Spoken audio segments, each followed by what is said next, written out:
Dali rin nasagi ka, ano, giti mo ka na. Gamay nga problema daw. Pero, dubag na ka, may agawin. Ayun na. Hindi nito ang bandage na. Nilaglag niya. Ha? Eh no, tinapon niya. Tama na yan, kaya nalulungkot na nga si Glenn eh. Hoy, sino may yung big kiss dyan? Big kissan natin to. Ay, tape na lang. Eh, papabawang t-shirt ko.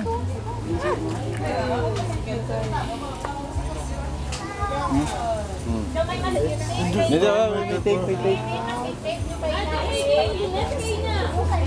Big kiss sana kayo. Ano yan? Tatlong big kiss ang kailangan yan. Masking tape ka mo.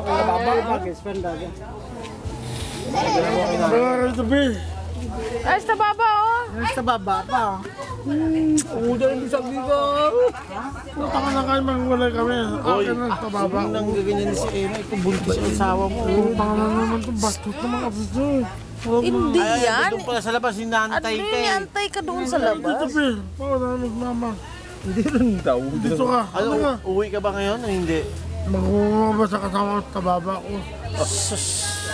Nakakaway pa mula. Pakigay para kayong... Ito natin ka ma-enjoy Buntis yung asawa mo, tapos si... Pabayaan mo na kung magluluro ka, pabayaan mo ng dali Emma yan si ano, si Tababa. Ang sakit, Beo! Hoy, anong decision mo? Magluluro ka, alis kayo ngayon. Kung mag-aalis ka ngayon, huwag mo nang awayin si Emma. Huwag Hindi ko ginagawa. ba nakaway ito eh, saka nagmamadali. Hindi nga, baka mamaya Kasi eh. ang sinasabi na, malapit na ako dito sa amin. Ito nga sabihin